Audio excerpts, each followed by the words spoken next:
Rieta. Asafi kabisa. Basi ndugu mpenzi mtazamaji, moja kwa moja kumbe nitoje kudunda kwa filamu yetu Alohi Walana, kivumbi kitambulikanacho kwa jina The Saint Motion Pictures Corporation of America, kama kawa hawa ni wana Club Vegas Production. Leo hii wakuletea nini? The Saint shwali kabisa. Basi na kuambia do title ya movie leo hii wazi kabisa. Alright, basi kumbe tudunda moja kwa moja, kumbe ni mpaka upande wa Russia, ukilipenda zaidi ni Moscow, penye kumbe watataivi uridi kweli. Kuna hili genge la kikosi cha magaidi walokuwa kwa sasa wanauziana pale. Basi kumbe na kuambia makombora hatari magaidi waliokuwa pale, basi terrorist muafaya. Bahati nzuri ni kwamba kumbe uridi kikosi cha wana FBI, wana Federal Bureau of Investigation, wase walioja kuelewa ile story, na ikabidi kumbe kwa tata lazima kweli wangalioja kabiliana na hawa walagai. Mambo namna gani? Kumbe kwa tata hivi pale, basi kumbe Sorora Rieta genge lenyewe na kuambia kumbe rakina Arahaji limedunda ilia zenyewe hizi. Mambo namna gani? Welcome to Moscow. Karibu upande wa Moscow. Asante sana. Lakini kumbe already wenye waliokuwa wana deal nao kawaida pale, basi na kuambia ni lile genge la wa Sovieti. Moja kwa moja kamjeshi wenyewe walikuwa wameambililiwa ya kwamba waweje kuleta dhahabu. Kisha na maana kwa tata already kumbe nao ni waweje kupatiwa ile, yani lile kobora. Asante sana. Gidana wakati wenyewe already kumbe hapa ni aje? Yes, wana FBI nikakwambia uridi kweli walikuwa ngaridho vinonzero zaidi sana.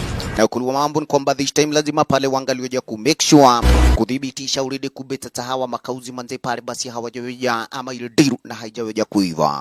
Cheki mambo mdogo kumbe pale, basi kweli makauzi walioja kudunda location yenyewe ile wasiwe na habari uridi kumbe tatapa. Nikakwambia uridi kweli kuna wenye wako ridho na wako macho vinonzero zaidi ya mbele.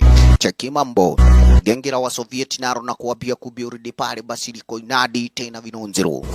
Salamu alaikum. Salamu alaikum. Haisulu.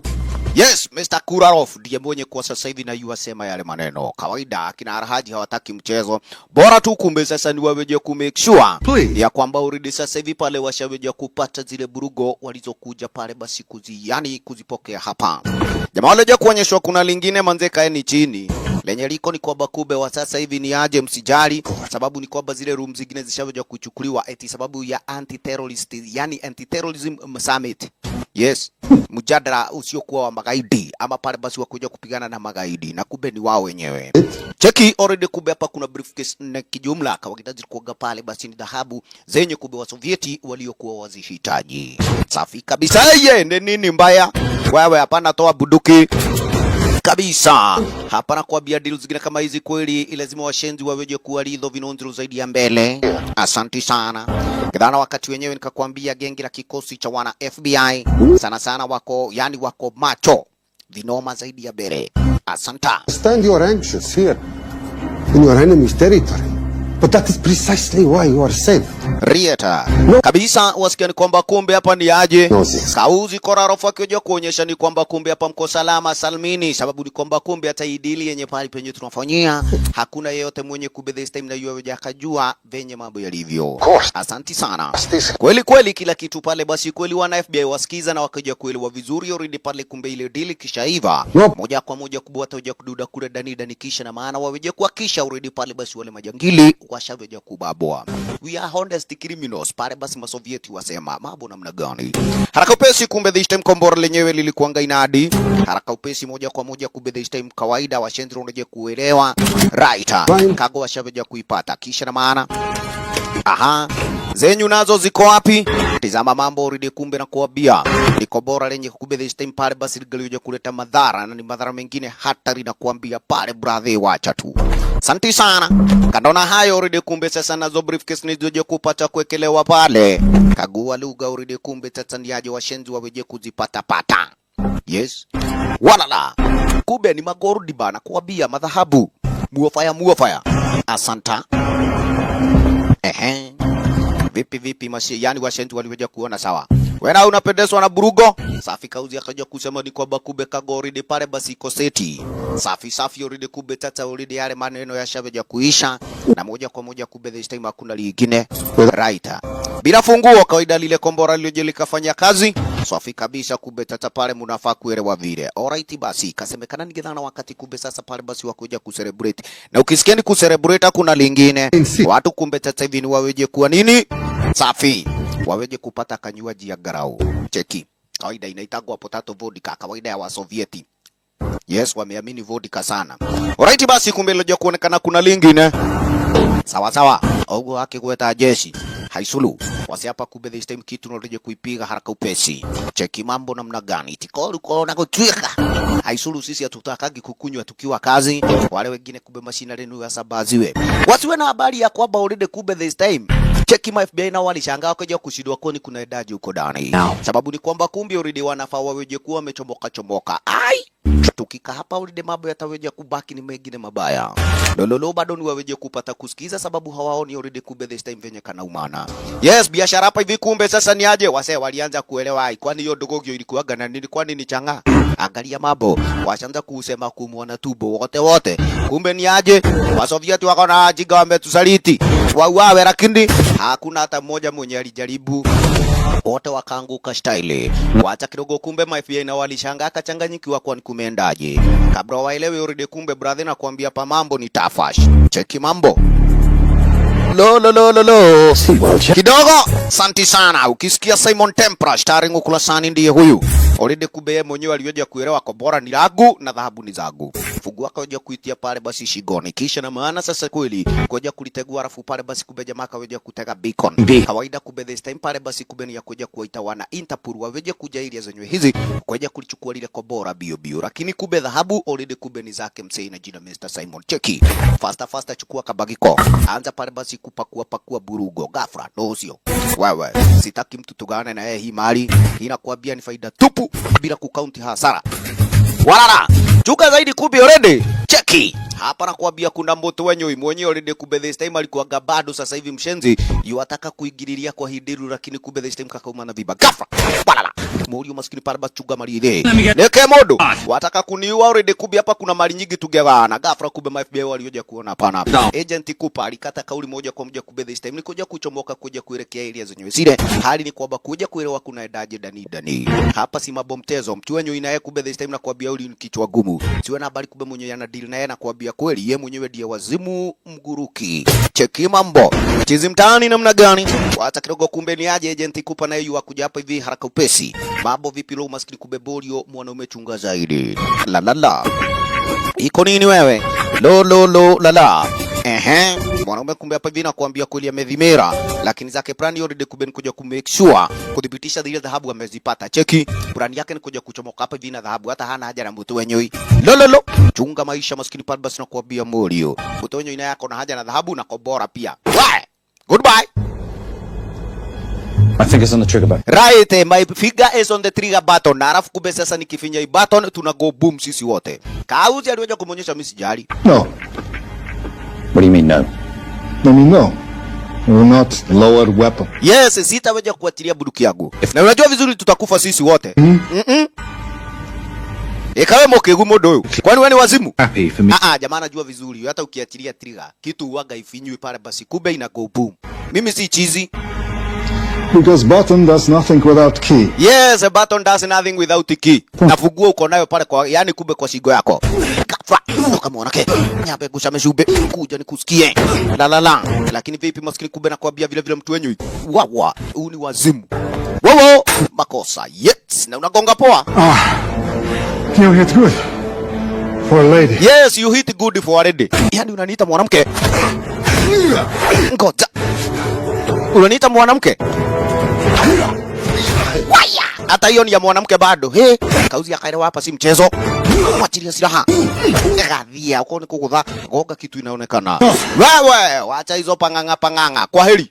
ghafla FBI agent Kupa. Vipi mambo maskini parbas kubena kuambia kaliumana vingine maskini parbas, kila mtu sasa hapa ni kuja kukaa chonjo. Chagi vipi maskini parbas kuben kuja kugo missing. Upande wa pili kubeni aje agent Kupa this time line kuja kudunda inadi, lakini kumbe Morio already hapa yuajua vizuri mambo yanaweza enda, kumbe kuwa ni tofauti. Wengine nao kumbe sasa hivi wanamuita agent Kupa, lakini kumbe Morio maskini pale ni kama hayuko. Vipi mambo Simon already amekuja kukatiziwa mishoni zake kidogo, maskini parbas walipatana Kupa mudono. Simon Templar, and at the moment, hiding.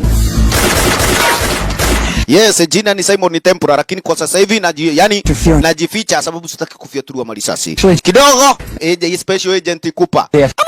Ma FBI wanafanya nini hapo upande wa Russia? Lakini kumbe sasa mshenzi akaja kudai kwamba eti walikuwa parbasi wana korabo. Yes, kawaida pale kumbe na kikosi cha wana Interpol makosa. Riati sababu ni kwamba kumbe already ma FBI walikuwa na habari hiliko bora lenyewe lilikuwa linakuja kuuziwa hapa side za Russia. Hii ni story mbaya. Sasa hivi already Mulio aliweza kumuonyesha sasa hivi ushawaje kuja kunikatisia mipango na plani zangu. Safi, kumbe kwake Simon bado wako na mpango venye kubedhisha magari kuja kuzipata zile dhahabu. Wao kupale muulizani aje unafanya nini cover me. Niweje kuonyesha already zile plani zenye niko nazo. Haraka upesi kumbe chunguja. Faster maskini par bado kumbe hapa hivi wanang'ang'ana. Wolololololo. Iko nini mwanaume para kuja kuzichukua pale basi zile nini dhahabu zake bado. Lekenyambe nyongera ile geidha to haisuru. Na mshenzi maskini para akago missing. Wacha kumbe sasa yani pale basi Kupa kuona vile aliweza kuona hapa mazi pale basi kama amekatisiwa. Mambo vipi wololo maskini kumbe ni aje? Aliacha hapa kumbe this time yang'ang'ana na yule gaidi. Asiwe na habari gaidi naye maskini pale basi kataumana vipi akaitisha baka pale kumbe kwa yani kwa wenzake. Vipi mambo? Kupa chuga zaidi yule hapa mambo yanaweza kuwa ni begine tafash bin urara. Kidogo jakiri naye ndiye huyu. Wewe kabuduki chini ama nikufyatwe marisasi, chaguo ni lako brother. Kwenda. Fiatuliwa pale na kuambia moja ya kisogo. Kisha You're under arrest. Are you serious? eti jamaa umebambwa nani? Are you serious? Mimi mwenyewe nishikwe na nimeokolea maisha yako. Mimi sishikagu hivyo ovyo ovyo. Vipi mambo kabla kauzi pale mke aliweje kuona wenzake? Safi ni aje? Chenye iko tunafaa tu tuweje kumshika huyu jamaa. Troll. We just need to place him under arrest. Yes, we just need to place him under arrest. Nani? Huyu. Nani? Ukisikia jamani Simon Tempora unakuambia kumbe ni mmoja miongoni mwa waliokuwa pale basi wanajulikana master thief. Jamaa namna gani shaweja kumwachia kadi yake ya kazi. Imagine na iko hapa pale kwa moja kati ya zile briefcase jamaa amepereba. Cheki mambo. Anajitabua nani? The Saint ukipenda. Walana introduction tutangulizi mwanzo. Tulia dugu daranko wanti bibile kamze jimisaika yote tuje kupata kunyonya raha pamoja. Baadaye Murili bidi pale basi kumbe naroje kuingia upande pili kwa dinga lake. Wanaboga kawaida pale basi kumbe na associate wake ya kibiashara kikiatablikana pale na jina Patricia. Na sasa hivi swali kabisa kumbe best yake je kumuonyesha Patricia tunafuata wewe yani jamaa anaelekea moja kwa moja ni mpaka upande wa pili kule side za Bucharest. Yani Bucharest samahani. Safi pale na penye kumbe this time watakapokuja kupata na huyu kike kwa sababu ni kwamba kumbe mbishoni ni zingine nyingi. Najua ni kwamba kumbe zile dhahabu akaja kuchoko yani kuchokora pale kutoka kwa magaidi. Pesa zenyewe kumbe best mwenyewe huaga sana. Hata hana haja nazo. Huaga sana pale yuwasaidia mayatima na wasiojiweza. Sana pale basi jamaa ndiye huaga yuwajitabua na jina The Saint. Kaile tu akaja kumuonyesha na hizo devu jamaa maskini pale either unyoe ama uache kuwa hivyo. Rieta.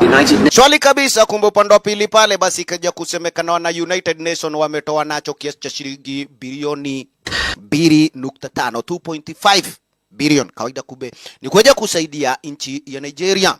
Aliyekuwa president enzi na nyakati zenyewe ni msee na jina Ezekiel Ibaka. Na Ezekiel Ibaka alidai kwamba kumbe this time ataje kupigana na ufisadi vilivyo.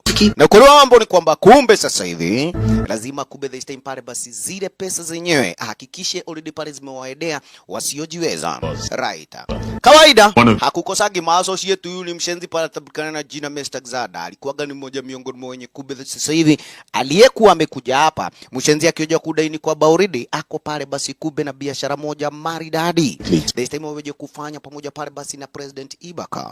Na amini usiamini already kumbe this time pale kweli kile kiasi cha shilingi bilioni 2.5 2.5 bilioni amini usiamini sasa kilikuanga kimbeagaziwa sana na huyu kauzi. And remember, it takes courage to ask for help. The generosity you have shown my country has been overwhelming. And it will certainly help the healing process, but sadly, it's still not enough. Did you ever think that $2.5 billion would not be enough. Right, ulikuwa unafikiria 2.5 billion ama bilioni 2.5 dola hazitakuja kuwa pale za kutosha, lakini kumbe una habari vipi? Hapa kweli sasa hivi Xander yajaribu kuja kumuonyesha ukweli ni kwamba tutakuja kufanya kazi vilivyo na lolote utakaro pale tutakorabu. Vipi mambo na hiyo pete yenyewe? Kumbe sasa hivi iko sawa, lakini kumbe kauja kaja kudaini kwamba hili kuaga ni pete ya familia, na ukweli ni kwamba kumbe sasa hivi kweli ina maana mingi ama inamaanisha ama ina maana sana kwangu. Asanti. Usijali, kawaida utakuja kufanya biashara buda. Na najua vizuri vikaribuni kumbe mwanaume. Yes, utakuja kuelewa kulingana venye na maanisha.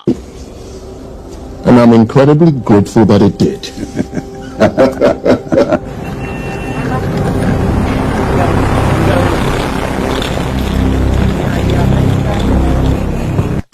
Right, mambo namna gani?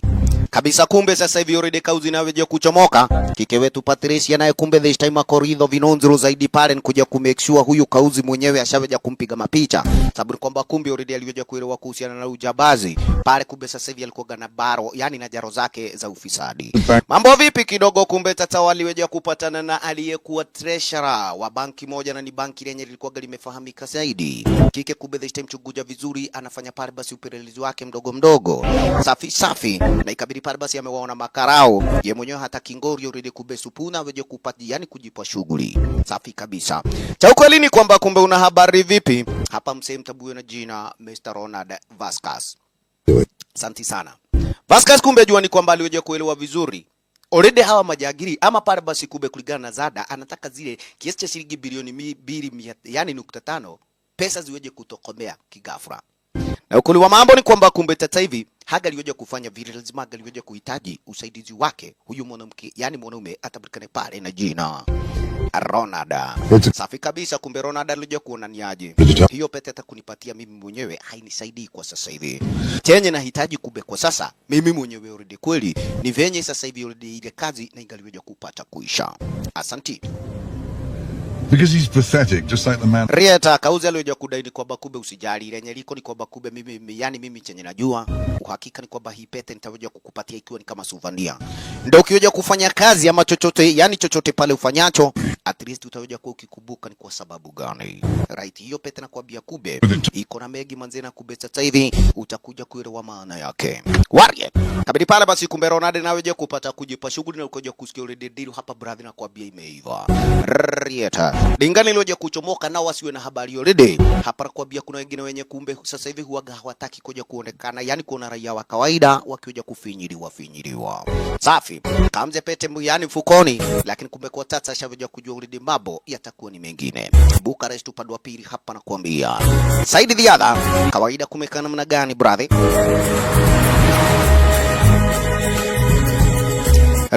Right. Dhahabu zenyewe ziko hapo. Simon Tempura already kumbe this time pale nikoja kuzipiga donyo. Alafu kumbe ako na list hapa ina penye zile pesa zote zinafaa weje kwenda. List? Uko na list? Ndio, iko hapa. Sikia. List iko namna hii. 800,000 to Doctors Without Borders. 750,000 to migrant assistance. La la la. 1.5 million to Children's Hunger Fund. Listen. Exactly. Wasikia kwamba kumbe besti anawasaidia wasiojiweza na wanao kuwa pale basi na uwezo wa kusaidiana.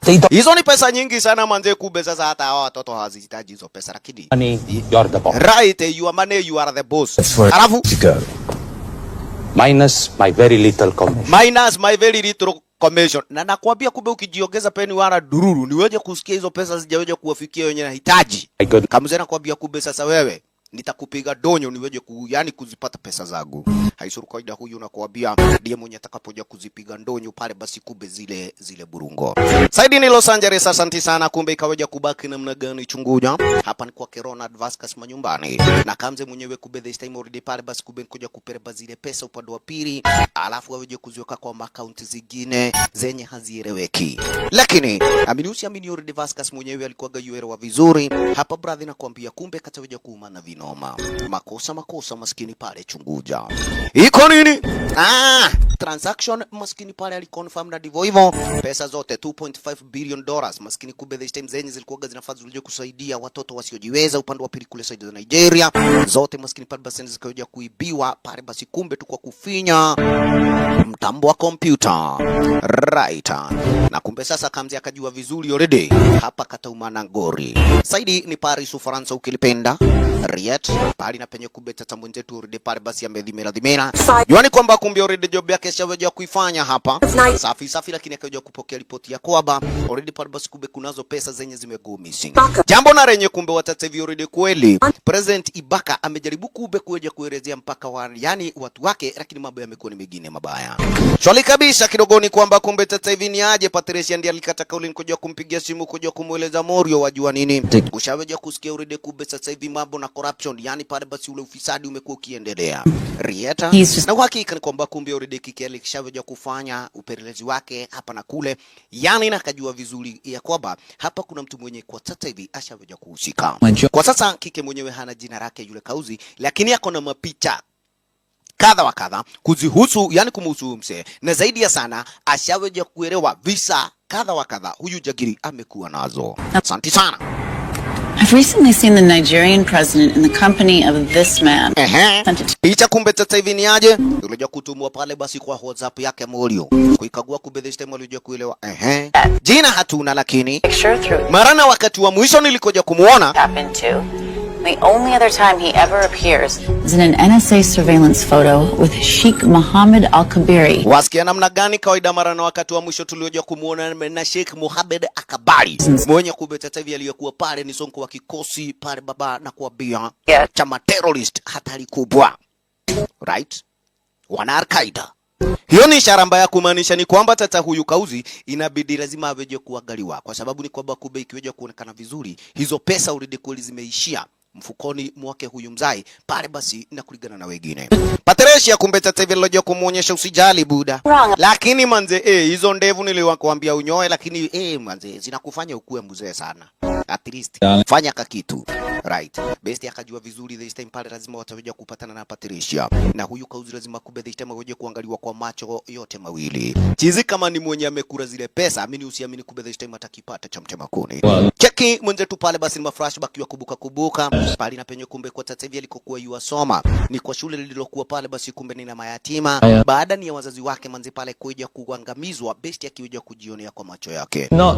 Kwa leo hii kumbe kuna mtihani wenye waliokuwa wanaufanya lakini kumbe sasa vijana ndio waliweza kupata na ni mtihani uliokuwa mgumu sana wakiwa waine. Kumbe sasa mwenye alikuwaga pale na plani ni Simon Tempora na ukweli ni kwamba kumbe best mwenyewe aliweza kuiba answer sheet upande wa pili kule kwa ofisi yani kwa ofisi. So you admit it? There's nothing to admit, sir. You caught us. Right. Yes, kama plani galiweza kuigiano jiga niliwaambia kila mtu aweje kuanguka max 4 mwingine 5 at least na mimi ndio niweje kuanguka moja. Makosa kawaida kubeni na kuambia. Right, na ikabidi this time best mwenyewe aliweje kupelekwa ama kijana aliweje kupelekwa pale kwa Kenani Sandpaper. Principal. Kumbe tata principal una habari ndio aliweje kuwa yuamuulizia ni aje buda. Bona kijana mwenyewe unalia. Lakini kumbe kwa tata kijana akaweje kuelewa vizuri. Alikuwa yuafanya vile agaraudi akiweje kuwa mkubwa aweje kuwa mtu wa maisha ama mtu muhimu maishani mwake. Shida kubwa ni kwamba kumbe tata manze pale kaliweje kumana vibaya. Na ikabidi kumbe tata uridi mambo ni mengine tafash amini usiamini. Woyoyo hapa mzee aliweje kuelewa vizuri. Simon uridi kumbe this time alikuwa gapare na talanta nyingine iliyokuwa kumbe sasa hata si ya masomo zaidi angaliweje kupata kumsaidia sana kijana mwenyewe maishani mwake kamili kabisa. La Snobs no one likes.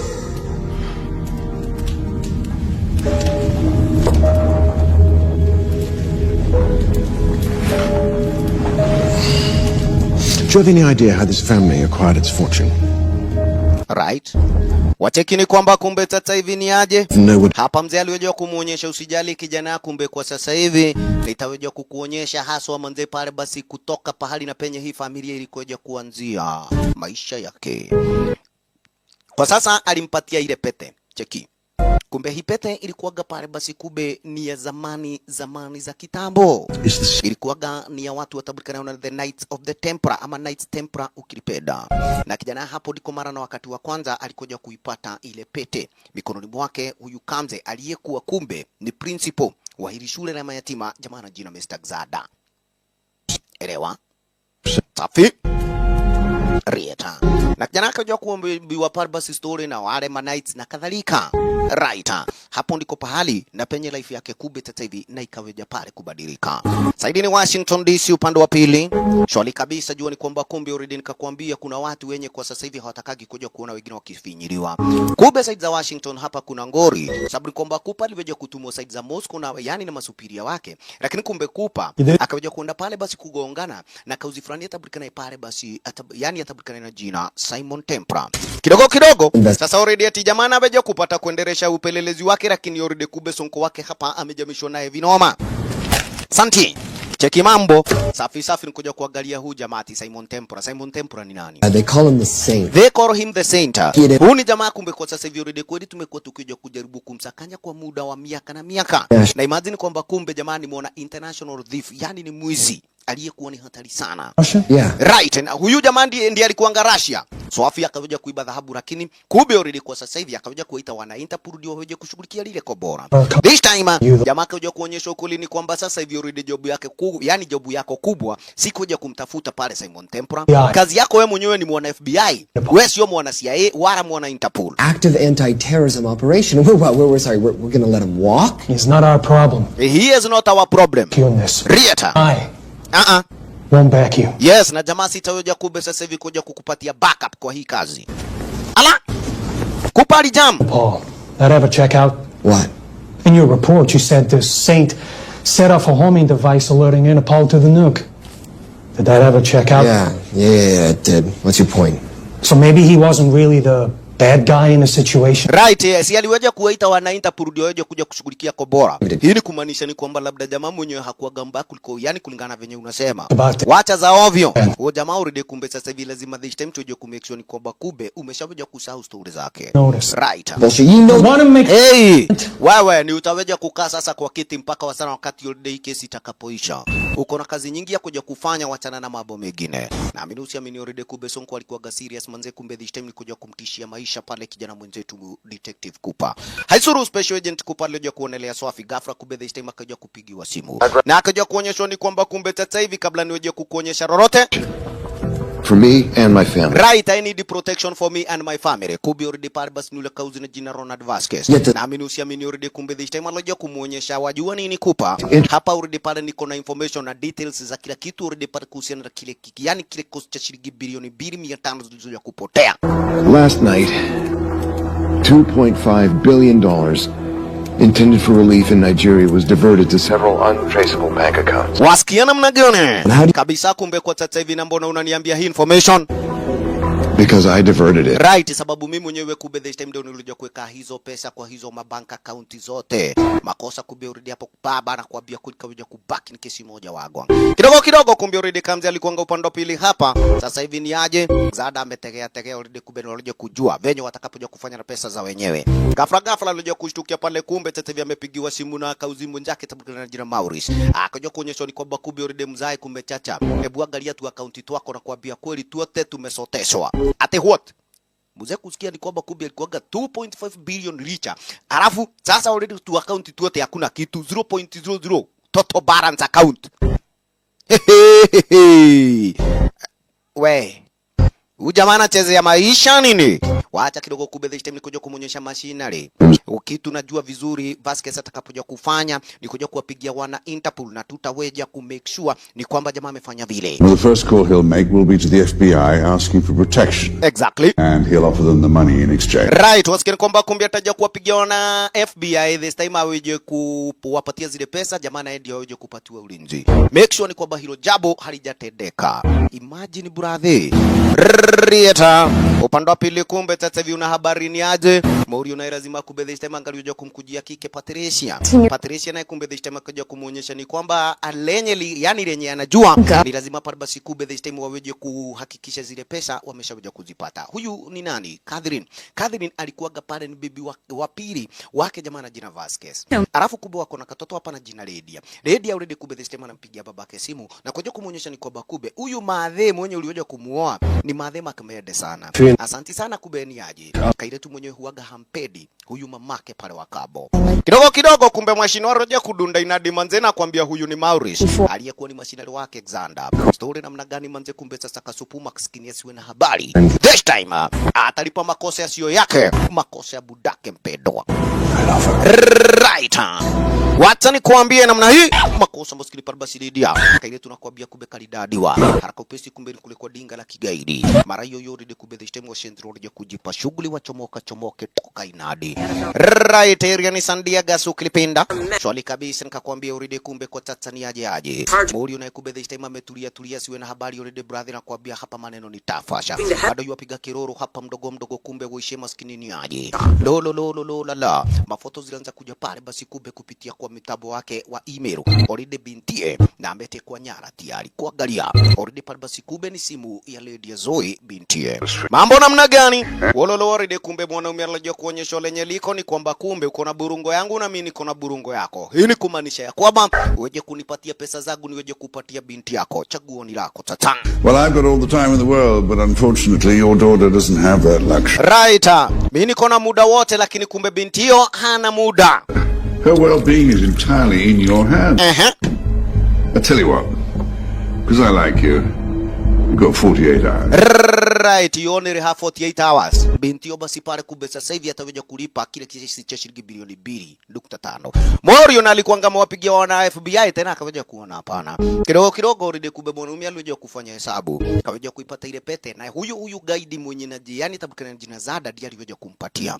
Kabaki namna gani uride kumbe this time? Kauzi sababu ni kwamba kumbe uride ni expert wa yani pale basi wa makompyuta. Akaweja kuona hili pete ndilo lenye litakuwa la usaidizi. Mambo namna gani?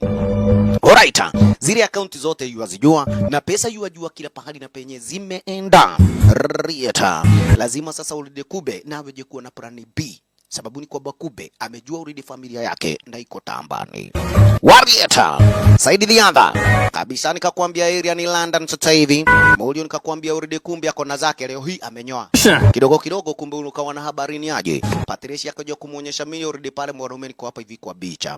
Na ukweli ni kwamba kumbe sasa hivi uridi pale kulingana na venye best ashabeja yani kike ashabeja kupata upelelezi wake. Ashabeja kujua ile pesa upande wa pili kutoka upande wa pili kule side za Nigeria. Yani kulingana na upelelezi wake kaweja kujua uridi hapa kuna msee aliyeweja kujulikana kwa jina Mr. Vasquez. Na huyo kauzi sasa ni mwana private banker.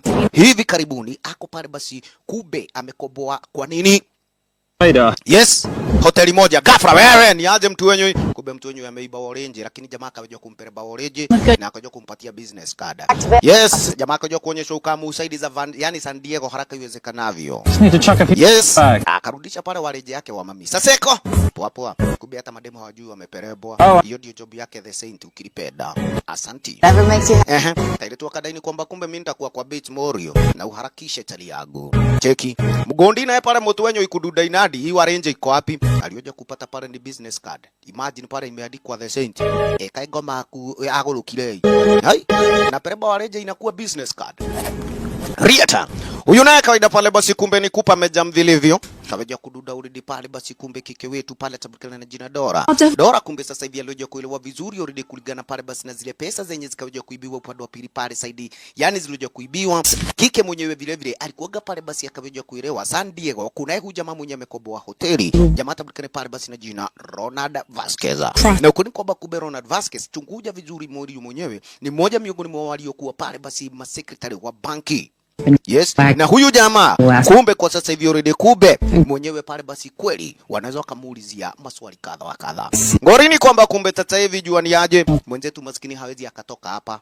Amini usiamini this time maskini kube ashaveja kuwa yani amewekewa vikwazo na sonko wake. Imagine clean $2.5 billion. Right?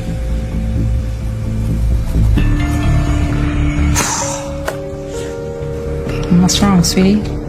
I don't even know why I'm bothering. I'm grounded. I'm grounded. No way. Hakuna popote pali penye naweza enda. Deal. Lakini kumbe una habari kikeleja kumuonyesha usijali sababu already kumbe nilikuanga nafikiria hiyo Risto.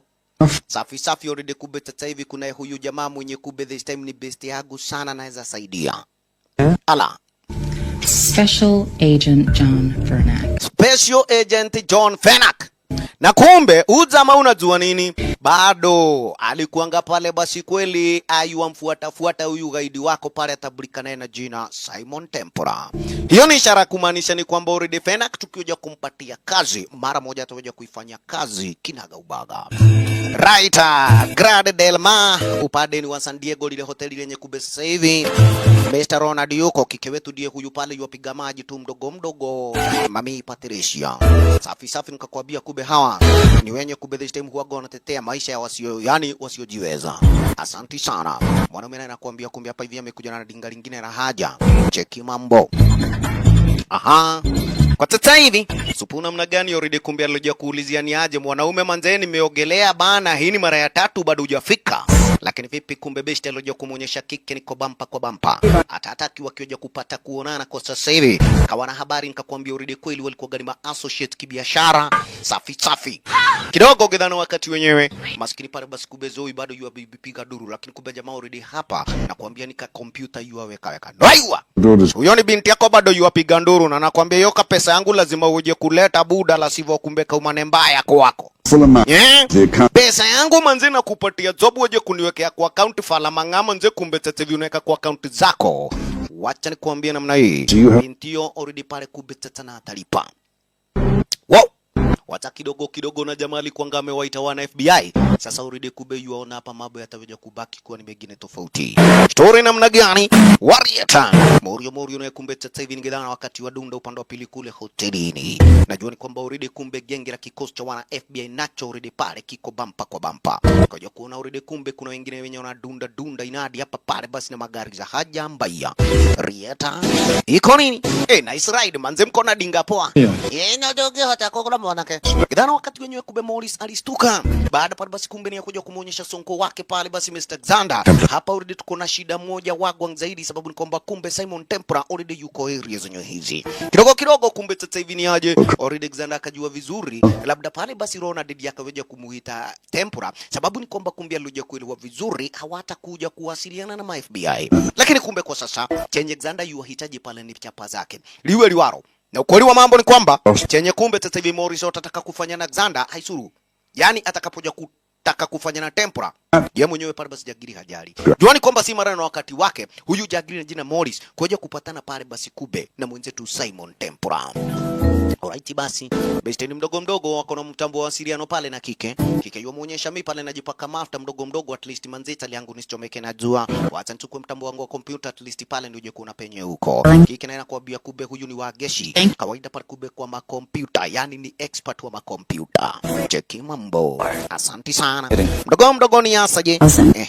Kike yu ampatia direction mpaka pale na penye kumbe besti yu afana weje kuelekea. Chunguja mambo ni mdogo hapa. Rieta. Muri nani mgondi na kuambia kumbe nambari waheda. Chunguja mambo kumbe pale je kuonyeshwa ni aje. Chunga sana sababu kwa bakubi already mawochi wako inadi. FBI na ndio hawa pale basi kumbe ni aje akina Fernando wa Shadu, yani Fernando Shadu Dainadi. Ngori ni kwamba kumbe tete hivi una habari vipi? Ronald hawezi akamuongelesha Mr. FBI. How do you do? I'm Special Agent John Henry Fernak. Right, John Henry Fernak ndio jina yangu, Special Agent. Yeah, assets. Yes, and ulikuwa na information pale basi ya makarau jamaa alisema ni wrong number. And you're employed. I must have dialed the wrong number, Inspector. Yes, I have must dialed the wrong number. Pole sana sikuja kuita ma FBI. Did they catch you? Konyu avagi modo huyo. Yes. Lakini Inspector tafadhali jipe shughuli yani toka ishia kwenda.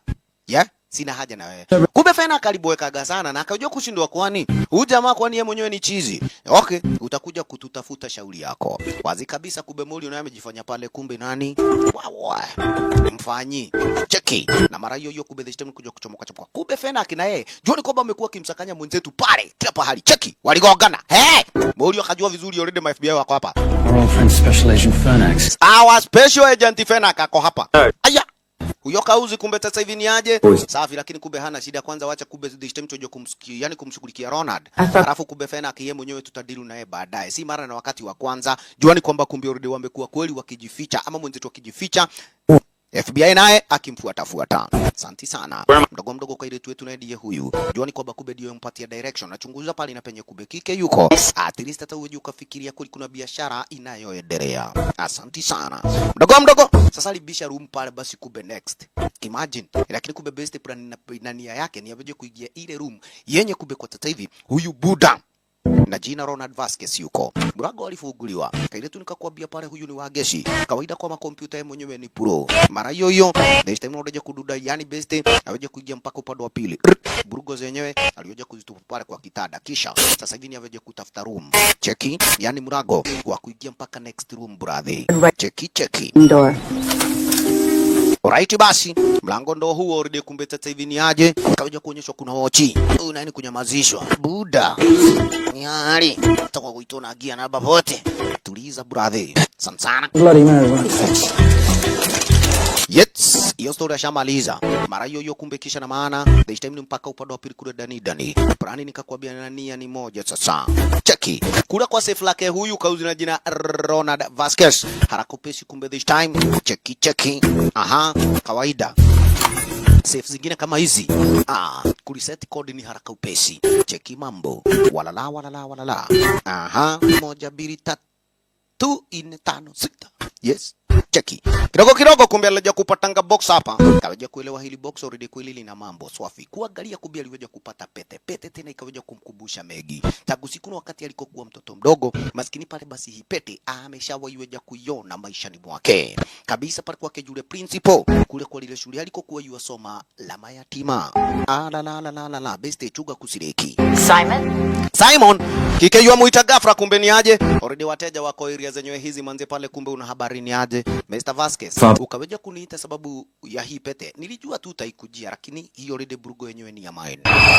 Ghafla pete chukua wewe na wewe mashine leka kado. Sitakage mchezo na mabudu. Kina uikale hau. Wow. Jamaa kwambia kumbe ni moto wa kuotea mbali lakini sasa hivi already kumbe ni aje jamaa alioja kudai ndio siku ya kuambia ma FBI sababu ni kwamba kumbe already pale mwenye nikaibia pesa. Mujiga mwenyewe akaja kunipiani akoja pale basi kunichukulia binti yangu. If I let the FBI Right. Na kama kumbe sasa hivi ningaliweja kuwapatia ma FBI zile pesa. Already mimi mwenyewe pale basi maisha ya binti yangu yangekuwa ni tafasha. Alafu the money.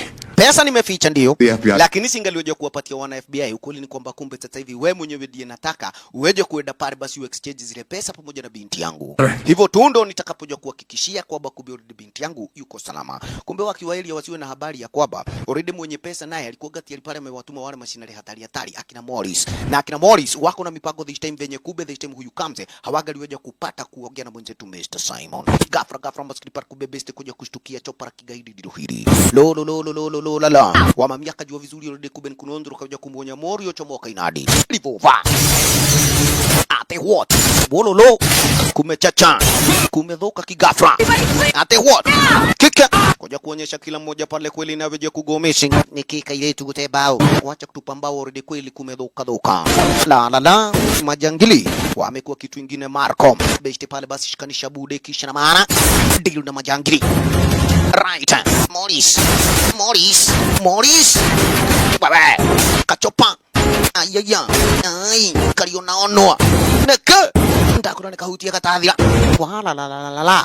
Kakitu manze kameanza kubingilika ni aje magaido akajazua hapa. Kumecha. Ngori katika hari. Wacha kumbia kina Fena kina audio wanakuja kama wamehema. Gidhana wakati wenyewe maskini pale kubuild Kamze mwenyewe hapa amepatwa marisasi. Kamuonyesha ni kwamba right, the account numbers are in your ring. The key is a nomad. Sasa key hiyo unasikia key ndio noma. Makosa tafadhali pale kube okolea binti yangu. Makosa pa Kamze na kuambia kube wacha. Ghafla Fena kama maskini aliyoja kuona kweli ameangukia. Rororo yule jagiri amekuwa kimtafuta kwa muda manze. Call an ambulance. Put the gun down. No. Put your hands up. Put your hands up. Papa si chao nini? Huku ni kuangukia. Mori aliona sawa. Chasing you around the globe. Manze kwa kukutafuta kwa muda wa miaka jo. Buda boss nimepata the cent ghafla. Labda si leo siku yako nyingine. Fayata. Rieta. Kwa swimming pool bio. Mara that best pale basi kubeni aweje kupata kuogelea. Kabla Fena kaweje kuteremka mpaka upande wa pili kule chini. Itakuwa ni ndoto chunguja venye alichomoka ngapi vyo rede kumbe ni aje. Negodhie giomaga. Hahari hatiri udoge. Fena kuja kama hema. Wanyinali kuaga bampa kwa bampa pamoja naye. Kisha na mara Fayata maskini pale tujipe shughuli. Stairi gasoi kamze kududa inadi hakuamini right. Kumbe kadhana wakati wenyewe tukuja Morris aliweja kuona tena maskini Parbas mwenzetu Simon amego missing. Kidogo ni kuja kumpigia simu na kuja kumuonyesha mabodi de Parbas sonko wake. Hapa story ni baya. Morris! Okay. Good news. Things got a little out of hand. Yes, mambo yameenda tofauti. Kachopa kamego bumu, Mujiga amego, yani jamaa amehepa. Yes, Simon ametoroka na ametoroka sijui na nini na information. Na isitoshe. Well, yes, first case ni maiti. Ate what? Kafura Kachopa kaligo boom kabisa. Makosa.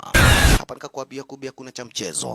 Warrior liweli waro waishe maskini kumbe tata hivi. Kajagiria kajua already pale kama information iko mikononi mwake huyu mshenzi pale na jina Simon. Mambo yatakuwa ni tofauti. Cheki. Nikakwambia kubia already pale Zada anamjua vizuri pale Simon sababu alikuwaga pale ni principal wake kule kwa ile shule yani la mayatima. Kijana alikokuwa pale na yuasomea. Cheki. Kwa tata hivi kumbe una habari namna gani baada ni akamze kuja kuona kijana hasikii masomo ilibidi kwa sasa na weje kumuletea jamaa fulani na akaja kumuonyesha huyu Morio ndiye mwenye kubedha time atakapoja kuwa ni mwalimu wake toka na leo hii. Asanti. Leaves to what? I think I'll let Zada explain that. Good luck. Right. Zada ataweja kukufunza, yani ataweja kukufunza kila kitu. Zada sasa ndiye huyu. Mambo vipi? Asanti sana kumbe kijana aliyoja kusidagwa Zada unataka kunifunza unifunze nini?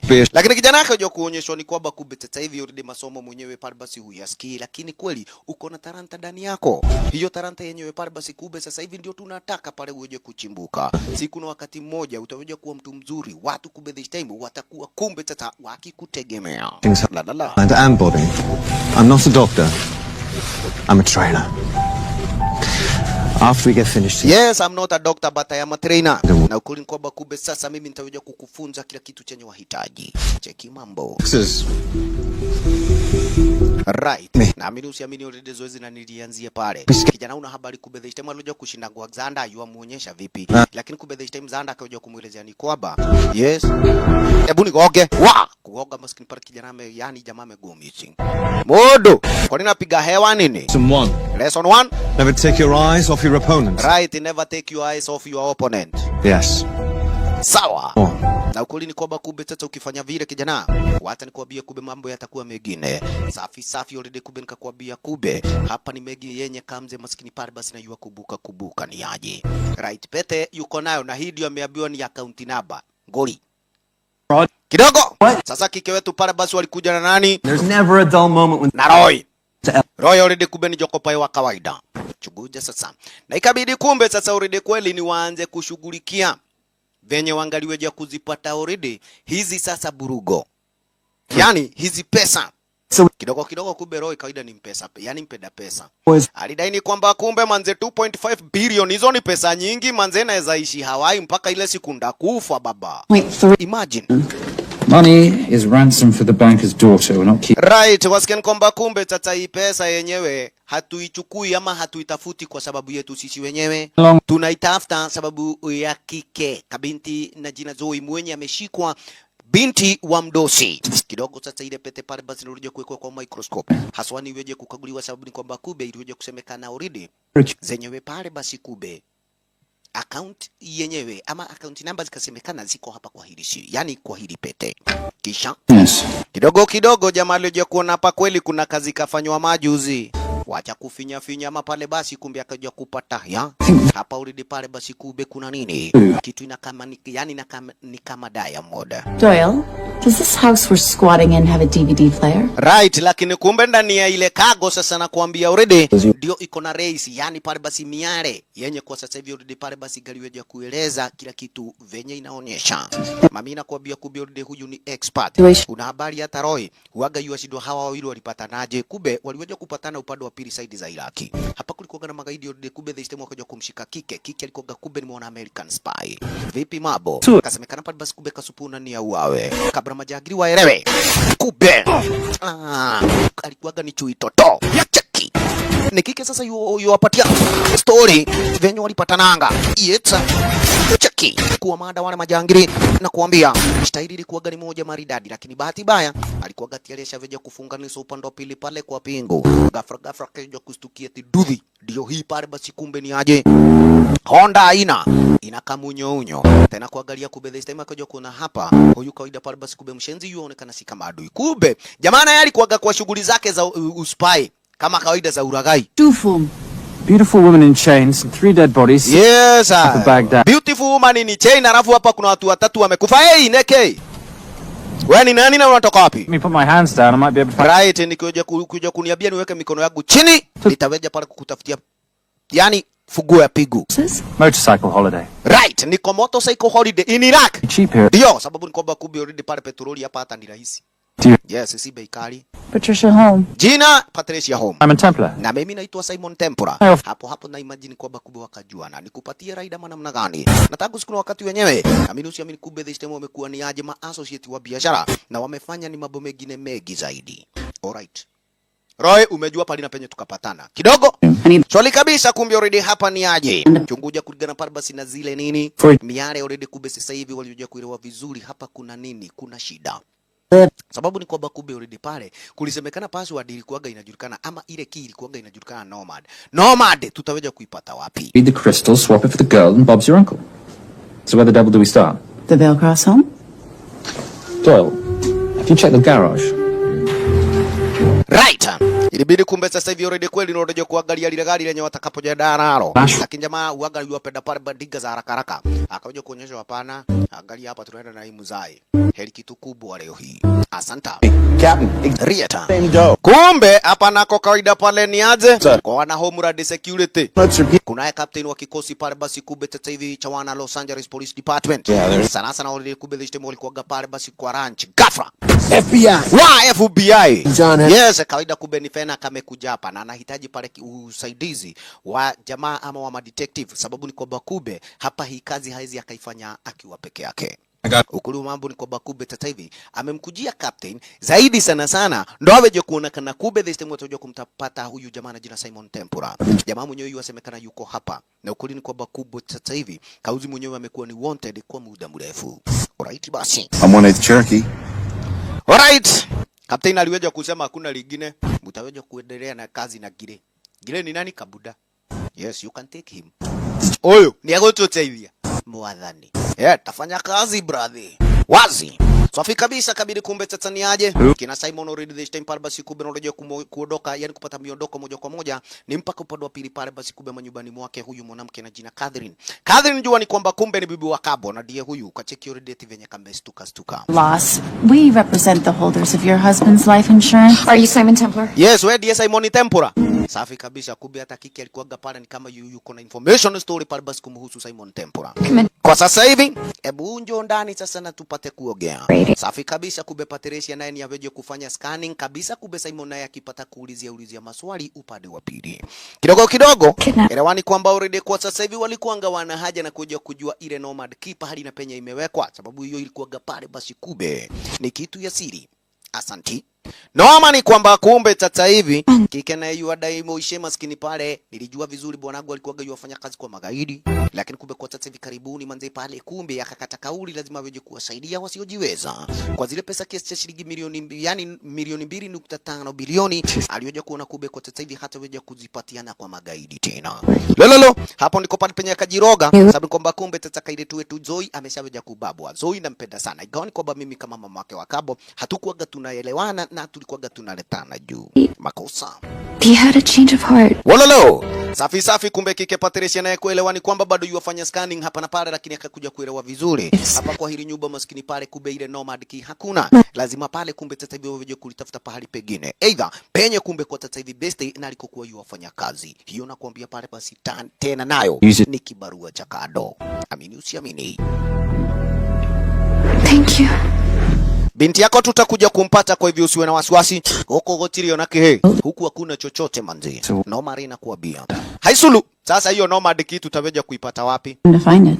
Time we don't have. Right, muda na sasa hivi ndio wenye hatuna. kidogo kidogo uko na namba ya magaidi, kwanza tuweje kuwapigia hao, labda pale basi wataje kutupatia information kidogo. Kumbe mwenzetu alikata kauli pale nikuja kumpigia Morris Hari ni haswa kuja kumuulizia already pale basi story zake Zoe kike mwenyewe na yu vipi. Aha, normally kube kike naye hapa already pale nikuja kufanya trace work kabisa na weje kuelewa already hideout ya magaidi na iko wapi, kauzi namna gani. Kumbe sasa hivi alojia kumuonyesha San Diego manze pale basi kube helikopta yangu ulioja kulipua hiyo utalipa, lakini safi kabisa. Kumbe sasa hivi already chenye nahitaji ni zile pesa, na Mori akaja kumuonyesha pole sana, sababu ni kwamba kumbe kuja kupata kumuumiza huyo kike nipate tu amengolewa unywele mmoja kwa kichwa. Jamaa anakuambia kumbe already pale hizo pesa nawe utaweja kuzisahau kabisa. Well, and Patricia and I will keep looking for the money. Right, Patricia na mimi tutaweja kuwa tukitafuta zile pesa zako. Na kwa hivyo sababu ni kwamba jamaa aliweja kuonyeshwa wewe uko na masaa 24 peke yake. Na useme yani usalimie Patricia. Simu katika kabla wewe kujua location. Waga hivyo. Na nani? Na Morris. Morris, kwani mnajuana? Time, darling. Yes, he was before your time, darling. Kwa hivyo usiwe na wasiwasi. Walolo. Ngori ni kwamba kumbe already pale hawakuja kupata information yenye walikuwa gana haja nayo sana sana ni ya kuja kujua location ya magaidi. Safi kabisa. Kumbe sasa hivi kiki akaja kuuliza kana kwamba pesa mtapata. Bia neto kuona. Lakini kumbe sasa hivi inabidi kweli wewe mwenyewe niweje kuishi hapa na usiwe na wasiwasi wowote ule. Morris already kumbe this time naye kweli aliweje kuanza kutisha Kairetu. Kawaida pale basi kama zile pesa zitajapatikana, wewe utadedi tu sawa na budako. Tuko na haja na zile pesa vinonzero zaidi ya mbele. Kidogo kidogo. Wewe wacha kufanya hivyo. Kawaida pale ni Fena kwa hapa hivi na nani gire kabadi. Ralala. Kabisa kumbe sasa hivi una habari vipi? Wamewafuata wenzetu mpaka upande wa pili hapa. Cheki. Kidogo kidogo kumbe sasa una habari gire yuashidwa already benye Fena kanafanya kazi yake. Cheki. Mwenye uko na haja na ndiye yule. Badala uweje kumwendea yule jamaa pale mbambe tu once. Sumshike. Hapana. Kuja kushika yule jamaa ama kuja kumuonyesha ni kwamba kumbe sasa unamfuata. Hiyo ndio mabobaya. Ibidi ni kwamba kumbe sasa hivi tuje kumfuata mdogo mdogo na ataweja kutuelekeza exactly mpaka pale na penye kumbe sasa hivi sisi tunataka na uache upuzi. Safi kabisa. Kumbe already cheki. Kabidi moja kwa moja kumbe the time wenzetu nao waliweja ku make sure kwamba kweli wameelekea moja kwa moja mpaka upande wa pili kule kwa banki pale na penye kumbe sasa hivi kulikuwa na zile server za makompyuta. This time waonekana kwamba kumbe the time wangaliweja kupata ile key. Mulio bado kumbe hapa hivi lile pete. Mambo namna gani kumbe upande wa pili hapa nako. Testing their firewalls. Rieta. Koja kujaribu kuhaki kiki aliweja kuelewa hizo mafirewalls zenyewe pale basi ama ujuzi ulioweja kuwekwa pale wa kompyuta ni mwingine mdederi. Labda sasa hivi wao wenyewe waweje kuelekea moja kwa moja mpaka pahara penyewe pale. Asanti. And by design we've avoided any nights of wine-addled oversharing. We all have our secrets. Rieta. Cheki. Kidogo kidogo ni aje wewe rudi nyuma, lakini kumbe una habari ni aje. Kabadi anajaribu kuja kumuonyesha ni aje Fena kwa tulia. Hili gari liko bampa kwa bampa. Okay. Na ukweli ni kwamba kumbe tukija kupoteana na wao na kuambia hivi utakipata cha mtemakuni. Kabadi namna gani wanaretana juu. Kidogo kiki akaja kuona zi. Hapa ulide kumbe tata mambo ni mabaya, lazima pale tuje kuelekea moja kwa moja mpaka para penyewe pale. Lakini kidogo kumbe una habari ni aje Roy aliweja kuonyesha tunafuatwa. Alright, tunafuatwa. Ni aje ni Fena. Kwa hivyo wanie uko na hai hilo, usiwe na wasiwasi sababu ni kwamba kumbe hizo ndio utakibia nazo. Roy simamisha gari. Fasta kumbe the system roje kuchomoka. Kwanza kuja kuwapigisha chenga wale makarau cheki. Wali chomoka style yenyewe. Kumbe nini? Mwenzetu anataka kujua, yani anataka pale basi kumbe kuja kumuingiza box Fenak. Kabadi yele. Sikuanga nimefanya training ya kukibia. Huo ni upuzi. Rieta. Hapa nako kumbe cheki. Mami aliweje kuonyeshwa ni aje wepiga, yani piga raundi. Uko na kabadika tahema tu sai. Wacha pale basi mimi nikimbizane na Fenak. Cheki. Hapa nakwambia kumbe ni chochoro zingine muenda. La. Morio ni orizi. Jamani mwenyewe. Sorora. Niki. Mutigo getushi na goko. Pitia kule jikoni manze. Ni aje bana nari bin kirerembe huku nako. Wacha tu. La. Ngori. Iko nini? Fena kasiwe na habari already kumbe mwenyewe pale basi kweli ndo yuwapelekwa kwa mtego kawaida. Yuwacheza na Simon Tempura. Mwanaume mwenye kumbe sasa hivi anajuanga exactly venye anafanya. Mikono! Ni aje buda utatorokea wapi sababu kwamba kumbe road imeisha sasa. Pigo mkononi mara moja tueje kuelekea kwa station. Already mwisho wa rami zako 40 siku na zimefika Morio. Kumbe nini best hapa una habari aliyoje kuelewa ni aje kukukaribia jamaa. Utashangaa ya kwanza akatoa ya pili. Ya pili akatoa ya tatu. Moto. Hey! Fernick. 3 guns. You only have 2 hands. Yes, 3 guns. Only you only have 2 hands. Kawe mukegu. Sawa. Ho, kawe kwa pigu kisha aka kadogo kamenipendeza. Akiangai. Sasa huu ni muda wako, lakini hivi karibuni bado nitakubamba. Fenak, wacha tuseme hivi. Yes, unafaa kuja kuwa ukiwafuata magaidi, lakini si mtu kama mimi mwenye kubetetevia nasaidia binti mwenye kubia ameshikwa na nyima FBI already mko na wana. Haya dandia, kai. Umeenda? Buda. Ndo huyo mimi. Kwa heri. Imagine best parbas na ikabidi kweli amejikata. Warrior. Saidi Viaga. Kabisa kumbe tata wenzetu pale basi wana sorora hapa na kwa wakaja kujua vizuri. Lazima sasa kike mwenzetu aweje kuhakikisha mabeste mwenyewe aweje kuhakikisha ni kwamba kumbe this time ameduda mpaka upande wa pili pale kule kwa lile building. Aweje kuingia moja kwa moja mpaka upande wa pili kule kwa zile servers. Asanti. Akishadunda kule kwa zile servers, asanti sana, already pale mambo yatakuwa ni rahisi. Sababu ni kwamba kumbe already ata download file zote. Kabisa kike already pale basi nikuja kumpatia information na kawaida mpaka pale na penye servers ziko. Lakini sasa hivi already kube zile burugo wanahitaji hapa na kuambia ndio mambo baya. Wakajua vizuri already kube sasa hivi ni dem moja tu mwenye anaweza kuwa na zile cargo. Imagine na huyo dem asili yake alikuwa pale mwana Brazilian. Lololo. Na kube sasa yule mwana Brazilian already kube mwenzetu na yeye walikuwaga na goli na yule dem. Sababu saidi za Brazil jamaa aliwaje kuchomaga pale pesa zote ziliokuwa pale basi zake yule mwanamke, sababu zilikuwaga pesa fake. Kike atabulikana na jina Sonari. Aha. Nini ulikuwa umeenda kufanya leo? Wododo. Dakika tu dhiga huru. Tuende nikachapwe. Kawaida kumbe huko tu ndio pahali na penye tunaweza tukapata chenye tuko na haja nacho. Wazi kabisa kumbe ilibidi moja kwa moja ni waweje kuelekea mpaka upande wa pili. Hapa kwa sasa hivi already kweli ni place yenye this time.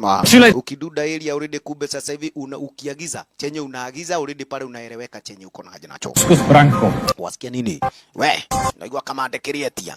Safi. Mara moja kumbe this time ni aweje kupelekwa mpaka exactly pale na penye kumbe besti na anahitajika. Moja kwa moja kumbe chuguza. Upande wa pili pale basi kumbe hapa ni kwa butchery, lakini kumbe ukiingia kule ndani hapa na kuambia kumbe this time ni aje. Casino liko inadi. Sonari. Good to see you. Akia Mungu wewe mujiga. Neke, nilikuwa nafikiria unafurahia kuniona. Bed at the Coca Palace. Saitan. Unajua pesa zangu zenye uloja kuchomanga upande wa Rio. Sasa already kumbe nigedha wewe. Msije mkapiga boyfriend yangu jamani, ama nifiatue huyu mdosi wenyu. Chaguo ni lenyu sasa hivi. Wekeni buruki chini. Right. I lost everything. Nikapoteza kila kitu. Sasa hapa kumbe nimekuja kujipaga. Tena umekuja kuniharibia kila kitu, hapana. Hiyo siku huko unatengeneza pesa kihalali na sasa hata sasa naona bado utengeneze pesa kihalali. Hello. Hatuyuko hapa hivi kwa sababu ya yenye mlifanyana, tuko hapa kawaida kwa sababu tunahitaji kitu kutoka kwako. Na wewe mwenyewe kumbe tu ndio uko na zile burugo. Yes, na pesa tuko nazo. Na tuna pay cash. You two are okay. You two are okay. Lakini huyu lazima aweje kulipa. Jamaa kusikia niko lazima aweje kulipa. Jua ni kwamba kumbe already kule ndani. Kunayo death ring yenye inaendelea. Na basi ikabidi pale basi kumbe ni aje, lazima aweje kulipisha. Apende asipende. Cheki. Alioje kuonyeshwa this time pale basi you onana na nani Godzilla. Alafu kumbe nyafuga niswe pigu eti sababu jamani mnonziro. Aweje kutiwa adabu. Sonari anataka vile. Jamaa tiwe adabu. Cheki. Godzilla hajaishindwa hapa kwa vita kama 10 zenye zimekuwa. Sasa hapa Mulioni yakelea kumbe kidogo Sonari pale kweli naje kupatana na kina Patricia. Na kina Leo already kumbe sasa ndio wale kupata zile burgo uko na haja nazo. Cheki. Asante sana. Unaenda kidogo hiki? Ngasha. I think I'm good. Yes, burgo tuko nazo zenye tuko na we. Jamaa wako anauawa kule ndani ya ring. Lakini vipi? Best hapa kumbe ni aje? Cheki mambo. Kawaida kumbe kike wetu anajua vizuri. Uchizi. Yes, anajipigisha tu. Ni sawa. Niko chonjo. Yes, wachana na hili jitu. Kazi tu ni kupiga, yani kupayuka kupiga kelele wana. Wewe ni aje? Tamanda kutenda. Ndakufanya madhambi. Kudeko kuweta. Lakini kumbe una habari vipi? Mwenzetu kumbe this time tu yu ampatia muda. Yes, si hali ujiagushe useme umeshindwa. Sababu ni kwamba kumbe ile madharau ndakufanya hapa. Jamaa, hautawahi ingia ndani ya hii ring. Cheki. Ate what? Walingangana pigu ikakatika. Bas. Noka. Oye kai. Delita ya koa. Yes, mwanyo natia. Leteni yopa kapesa. Yes saya. Imagine. Na jamaa ameshida tayari. Wazi. chonjo, na baadaye wameshakuwa mabesti. Kapesa ndio hii. Asanti manzi, na mkue mkika mkufanya biashara na ujamaa ni wife yako ama yani ni bwanako ama vipi? Kiki akadai hapana, ni associate. Una uhakika ni kwamba kumbe sasa hivi hakuna lolote lingine linaendelea zaidi ya kuwa ma-associate? Hapana. Yes, demodo muote. Nimechapwa lakini kumbe sasa sorali hivyo ndio alikuwa anataka. Wewe sonari wewe, si baadaye. Safi safi. Alright. So as basis. Yes, ni chomoke kubebesti aende akifanywa ngwa nini? Huduma ya kwanza amewekelewa. Demu wote. I want to take a punch. Oh, it's all pretend. How are we for time? Server resets in 40. Your point of Riet wasikia kumbe sasa wako nayo timeline, yani wako na muda wenye wanafaa waje kuingia upande wa pili kule ndani ya lile building, na ukweli wa mambo ni kwamba kumbe waje kuwa wametoka haraka iwezekanavyo. Rasivori kumbe brother na kuambia mambo kwao yaweje kuwa ni mengine tafasha. Kagua lugha ghafla maskini pale Morris na Eddie huyu. Kadaini kwamba kumbe nimempata temporary kumbe tata wakiwa na yule kiki atambulikane pale na jina Catherine, yani samahani Patricia. Kasemekana ni kwamba kumbe tata unamjua vizuri yo mshenzi akioja kuzipata zile pesa. Tena itakuwa ni baraka kwetu kuja kuzipata kutoka kwake. Make sure ni kwamba kumbe tata fanya kazi yako. Already umewapata wapi? Yani umewapata ndio tuweje kupata zile pesa zetu. Haraka upesi maskini pale basi kumbe cheki. I'll pay for the sins of her father. saintly courage, worthy of a Templar. Templars are nothing but a boy's own bedtime story of medieval knights gone bad. And yet you go charging to the rescue, heart on your sleeve.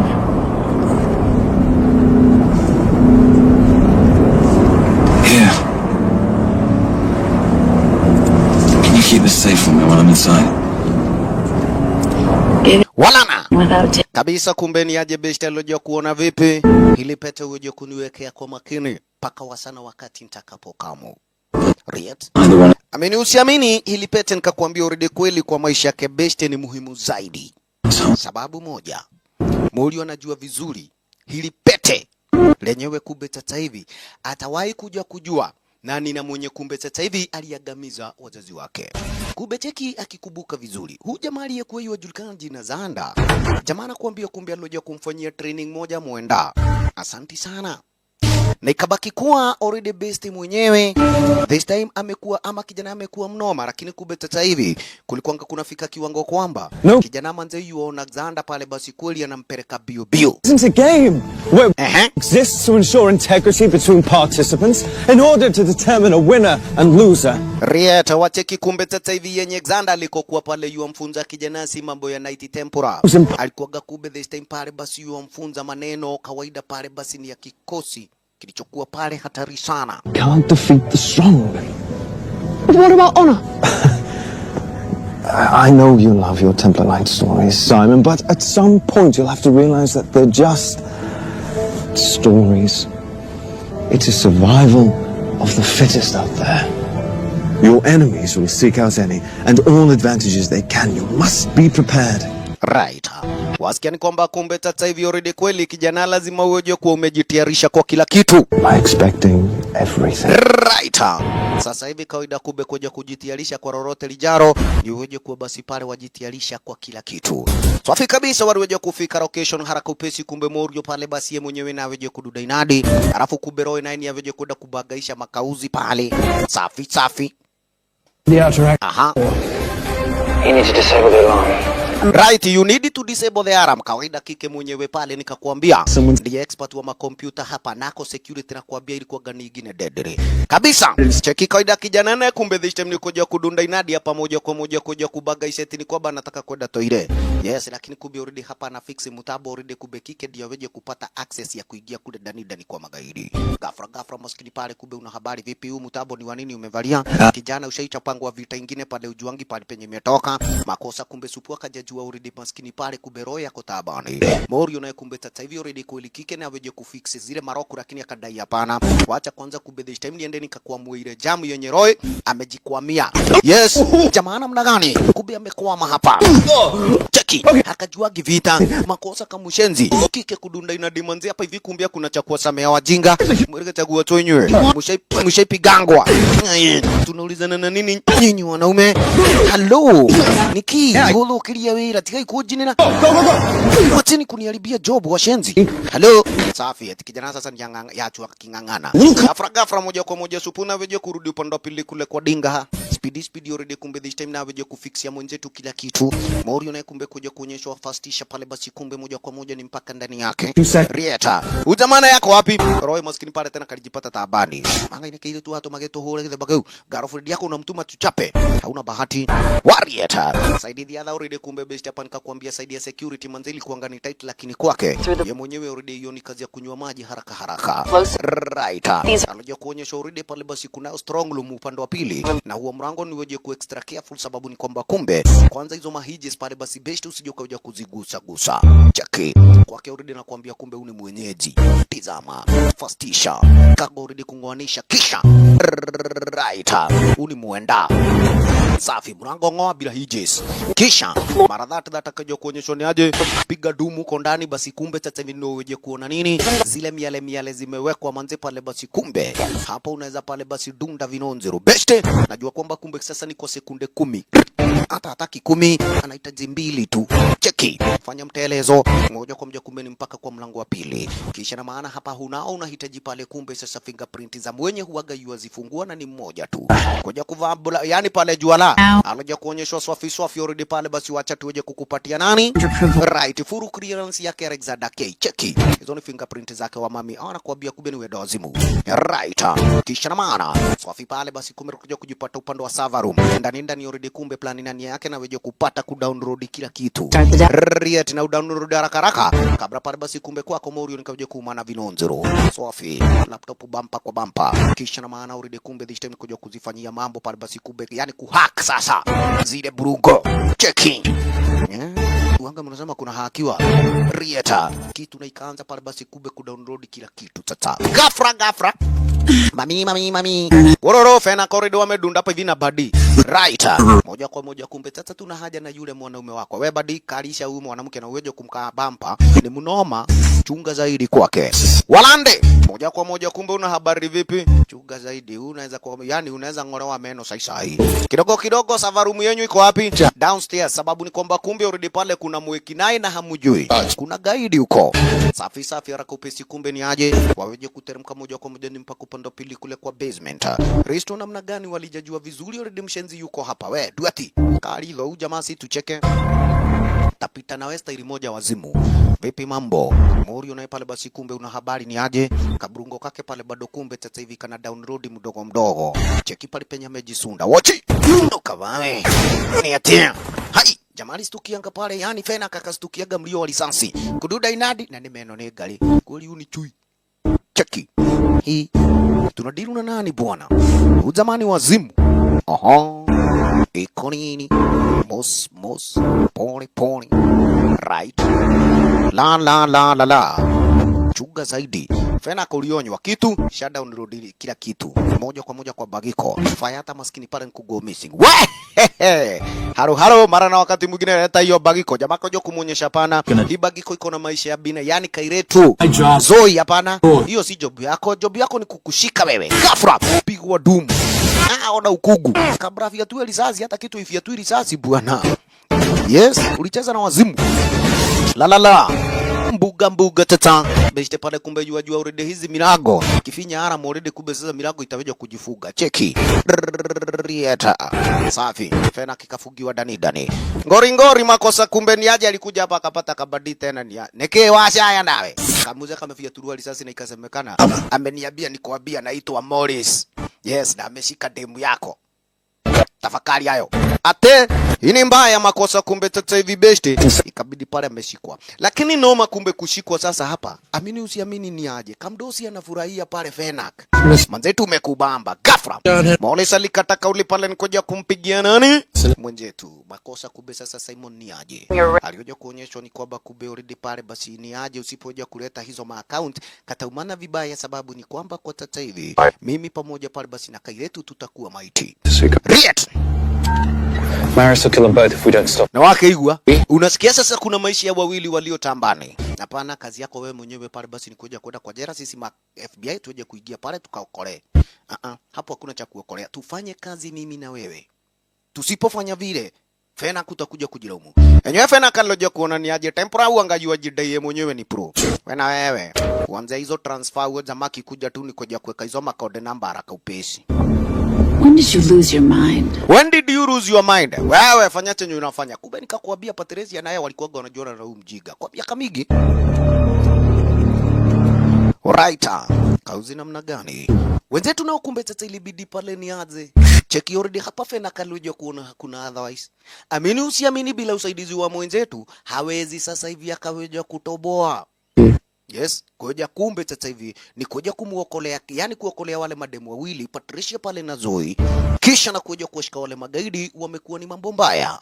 Shwari kabisa, kumbe best akadai ni kwamba kuna noma bora tu kumbe this time nitoje kufanya kazi. Baadaye ikibidi sasa this time pale umenishika haina shida.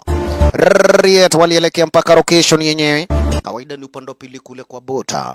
Chunguja mambo. Kaja pata already kumbe kuna 6 miongoni mwa kamjeshi ndani yake. There's 6 guards on deck. Yes, there are 6 guards on deck. Kumaanisha ni kwamba kumbe hao nitaenda niwapitie wote wote. Fena kakajua vizuri hapana. Hautaenda kuwapitia wote wote, lazima tuende tuwapitie sisi wote. Sababu unakujua vizuri, unaweza wapitia alafu uchukue kila kitu ugo missing. Swali. Tuo china tuo. Kumbe chungeni hapa kusileki. Cheki. Mwenye amedunda inadi. Hata hakuna kuwafanyia hesabu. Walalai. Kinudhia. Iko shida gani? Kwenda kunywa maji Tuachi tukajua hapa ni kuna onzero. Right. Muri usema kutudandia. Hii ni kazi haraka haraka. Ralala. Oi guy. Kariki kuja hapa. Kuzi ndio tutakangi. Yes sir. Fayata Mori alidundanga inadi akaja kupata kiki ya kozobi yake already kumbe tata Fenak na yeye, yani pale Morris na yeye akaja kudai ni kwamba exactly umekuja, yani kwa gidha ile inahitajika zaidi. Leta pale basi kumbe burungo already pale kike naye nianze transfer haraka upesi. Wewe shika burungo. Yes, tuma hizo pesa biu. Mimi sitaki mchezo. My wife. Right, huyu ni my ex-wife. Haya, kama waine. Were you gonna mention this? Yes, na hujawahi niambia hapana. Na kuambiaga maisha yetu ya kuwe private. Hiyo story nyingine sasa ya kazi tueje kuelekea. Saidi za basement nako kumbe chunguja.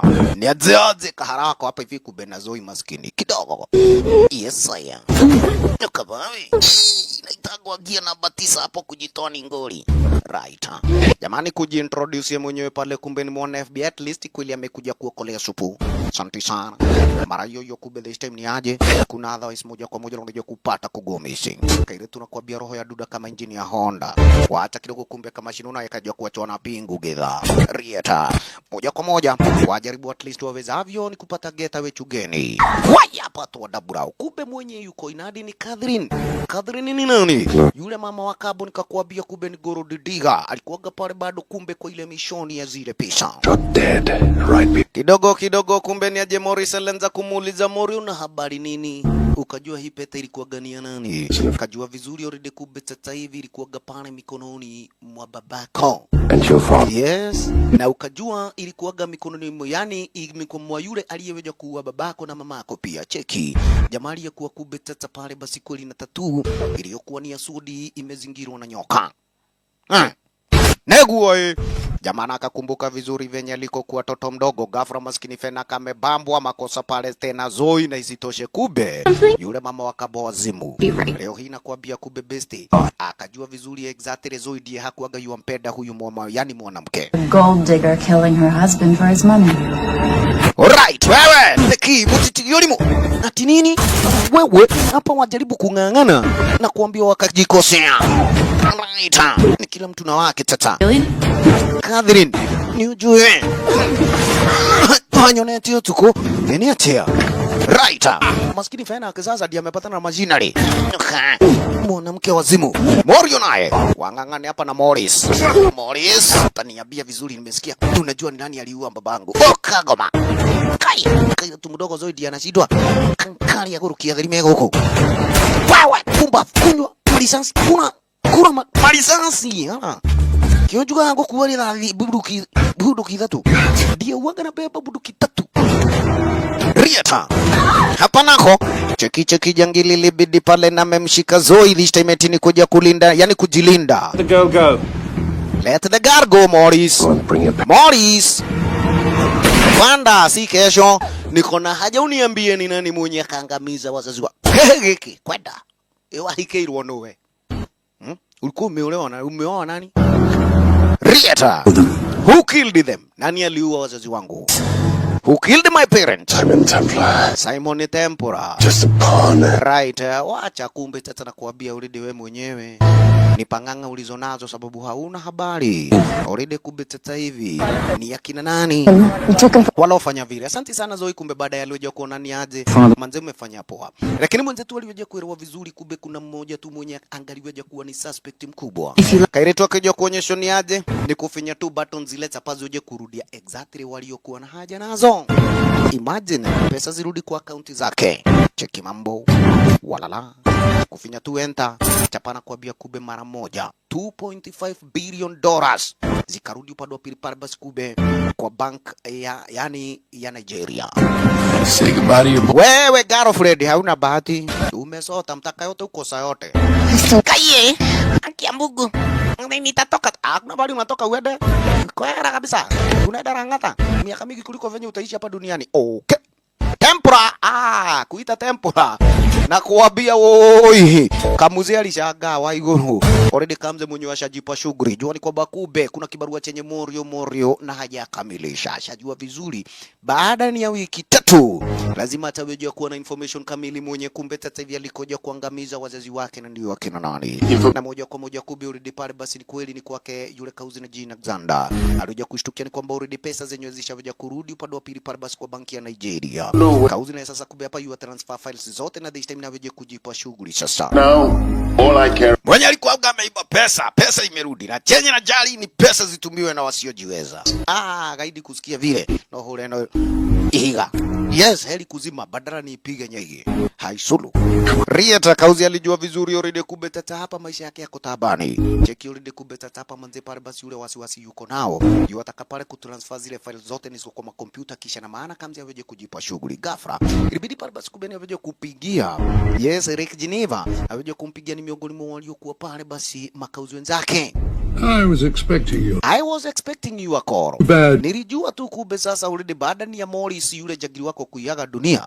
Already pale basi kumbe mambo yako yataweja kwenda kuwa mabaya. Lakini kumbe tata una habari vipi kauzi anaeleweka vizuri wewe mwenyewe ndio ukaweja kujiroga. Huyu ndiye alikuwa gasonko wake. You are not leaving me to take the fall for this. Ateke. I'm sorry, but the Brotherhood has decided. Brotherhood has decided. Already wewe mwenyewe kumbe this time pale basi beba mzigo wako. Jesu mudhaka. Wanaiguo. Kisha usikia hivyo. Already mambo ni mengine mabaya. Kamzee namna gani na kuambia ndio wajikalile magoro. Hapa ni buduki kado. Kisha na maana kilicho kingine pale cha dhamana. Moja kwa moja ni kuja kukiweka kwa bagiko. Mimi mwenyewe ni kuja kujipa shughuli haraka iwezekanavyo. Cheki mambo. Speedy tata. Makosa kumbe this time chizi na vejo kupata kujipa shughuli ghafla. Wachafika anga side za outside alikuja kupata gani aje? Here. Motesia amekaokota watchman. Kibet amekaokota watchman. Hapa na kuambia kubi already ni kubaya. Avejo kupak dinga yani pale burungo upande pili kule kwa yes, butira gari kisha na maana. Harakopesi ajipe shughuli. Hello. It's taken me ni aje buda boss. Find you. Yes sir. Finally nimejua nani mwenye kaja kuangamiza wazazi wangu. Kadhe. Cheki alipataga ile tatu na best akajua vizuri already kube hii tatu. Yenyewe pale alivyoja kuipata ile siku na wakati wazazi wake walikoja kudedi. Na yeye kumbuka vizuri maskini pale basi kube babake. Akiweja kupsabo ikale na hau. Kana hapo wazimu. For this? Yes, unatafuta hii? Nishaipata already mzee ushaweja kuwa softy. Right, ulikuwaga mwalimu wangu lakini kube haungaliweja kufikiria siku na wakati kama leo ungalifika. Wow. Manzeni kwa muda mrefu lakini I have someone I want you to meet. Rieti Simon yakumbuka vizuri ukweli ni aje akioja kufanywa introduction pale basi kwa Xander.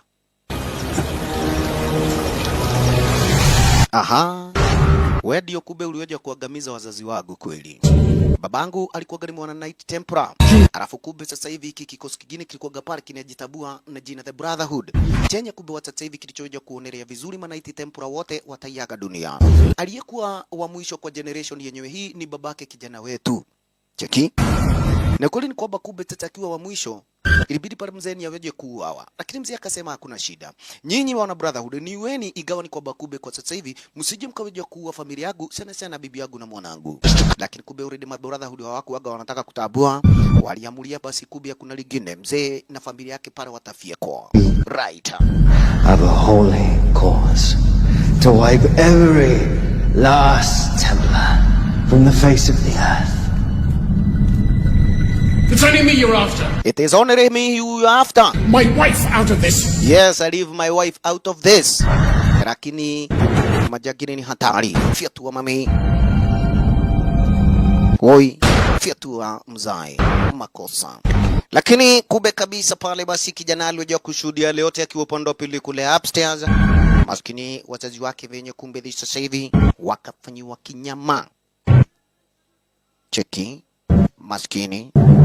Alafu kumbe Alexander siku na nyakati zenye walikuanga ni kijana ndo huyu Fala Mang'aa kaweje kuonerea vizuri sasa ile, yani ile pete ya wana Knights Templar lazima na aweje kuipata pata. Cheki mambo na pete yenyewe pale basi kubechizi akamwoni kuja kuivua kule kwa kidole chake babake Morio. Asanta kaivisha kidole ni mwake mwenyewe. Ngori ni kwamba kumbe una habari namna gani, hawakuanga na habari basi wakaweja kumfanya nini, kumuacha kijana akiwa uhai. Makosa maskini pale basi kubetizama biyo maskini pale kupada upande wa pili kule upstairs. Wolololololoe chunguja kagua sorora mabo walija kuelewa vizuri maskini pale kijana akaweja kuvuja dirisha na akagomisi walala wacha kufanya usoro pale kuja kuangalia jaribu fiatua maridhe. Lakini kumbe una habari vipi, kijana ndo huyo already pale basi amekuwa gamegoga kichaka. Naamini usiamini huyu Gzada ndiye mwenye aliweza kumfanyia training mwenzetu kule kwa ile shule ya mayatima. Leo ni mimi na wewe safi unajua kubaki ama babagu aliweza kukuomba msamaha uachane na familia yake muangamize mwenyewe, lakini kumbe wewe ulibaki kuwa mnyama. Right, safi ni sawa tu, hata ukiniua jua ni kwamba kumbe wewe mwenyewe bado utaishi kuwa muuaji tu kama mimi. Lakini kwa heri. Unasema kwa heri kitu gani? Morio maskini kumbe tata hapa una habari vipi? Aliweza kuonerea hapana. Kukuua kumbe sasa hiyo ni kazi rahisi sana. Na nataka uteseke. Kwa hiyo miaka umeishi kuwa nayo ndio uweje kuelewa vizuri. Mimi ni mwana Templar, wewe mwenyewe bado utaishi kuwa mwana Brotherhood. Na isitoshe. Yes, uko na kesi zingine nyingi zaidi zenye zitakapoja kukufanya kube kabla hata uhukumiwe. Uishi pale basi romande. Mzee ujipe, yani ukuwe na adabu. Your father, he wasn't weak. He welcomed you into his home, and you betrayed him. But I'd rather be weak than whatever it is you are. Right, I would rather be weak, yani be weak, kukuliko venye uko tata hivi. Na wazana wakati wenye already kumbe walijaja already kweli kikosi cha wana FBI. Safi mara moja. Make sure kwamba kumbe already kweli kuyuka uzi tata hivi washamti ya baroni haraka iwezekanavyo. Guy, ni simu moja tu ndapiga alafu kumbe tata nitoke kwa jera. Lakini kidogo mwenye alikuja pale ni special agent Cooper. How nice to see you. Lakini jagiri alivyoja kuonyeshwa ni kwamba kumbe tushaweja pale basi kukushika already kweli na makosa mengi zaidi. Na sisi kama wana FBI kumbe this time tunakuficha wewe.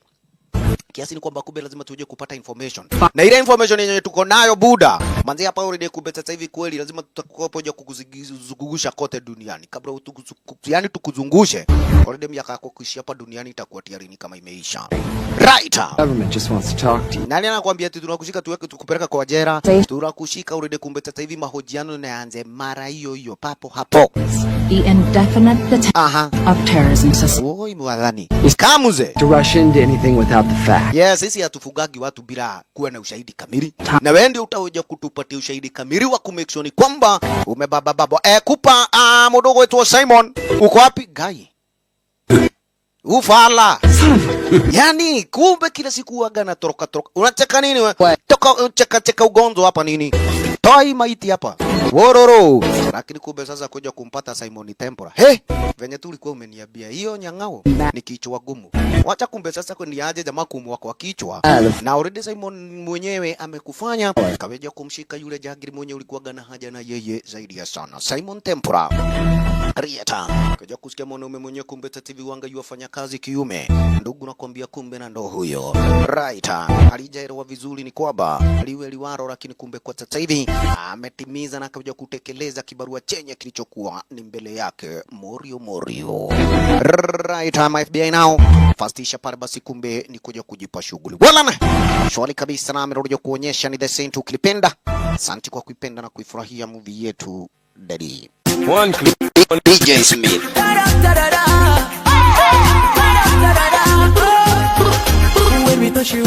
DJ Eustace. DJ Naughty.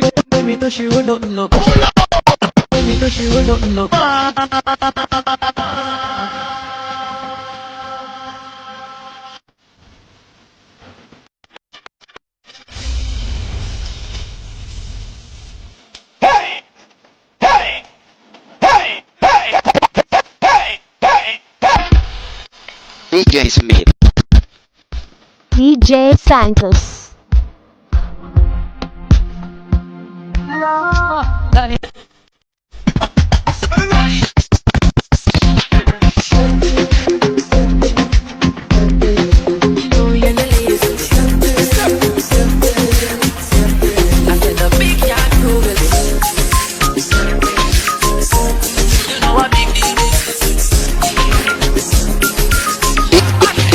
DJ Smith.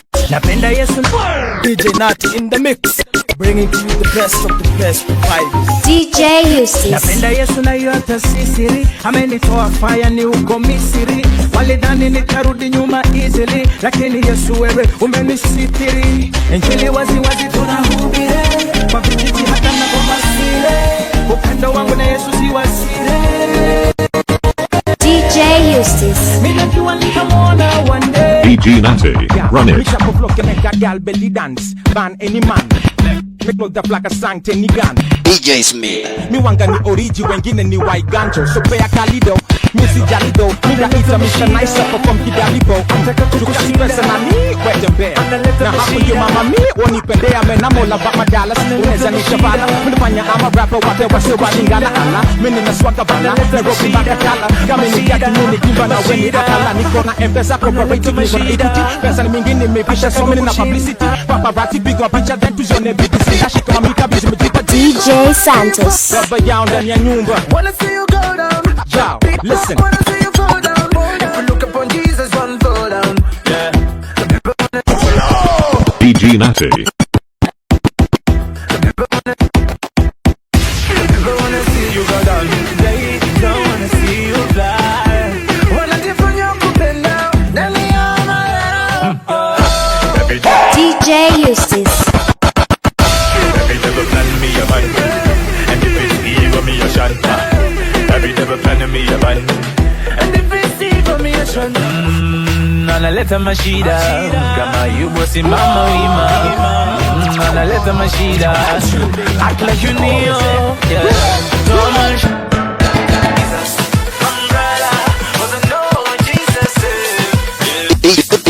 DJ Smith. You're terrible. Mississippi putting it down. I'm the hottest. DJ Naughty.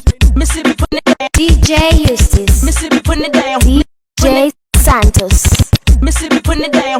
I'm the hottest round. I told y'all mother, y'all can stop me now. Listen to me now. I'm lasting 20 rounds. And if you want me, tunavumilia, wanakuangalia, tunaendelea bila kuzingatia. Tunavumilia, wanakuangalia. DJ Naughty. They call me Big LA. Big Silly.